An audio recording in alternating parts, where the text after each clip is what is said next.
شاب مريض عنده مرض خبيث بالدم، الله يسلمك. فعلى قول تهنى ما خلى داي للداي دواء، فتعب ما خلى دكتور ما راح له. يا دكتور يروح له يقول له ايامك معدوده بعد.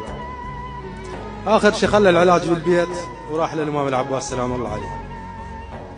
فثاني يوم حلل طلع التحليل سليم وما بيه شيء.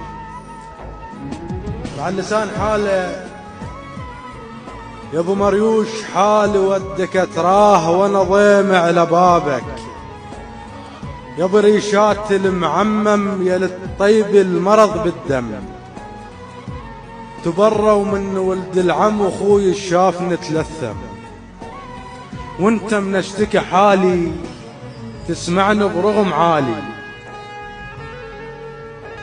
قبل لا ينطق لساني تعرف ايش داير ببالي، اجيتك شبه ميت والدكاتره اجزعت رديت 7 ارواح بيه.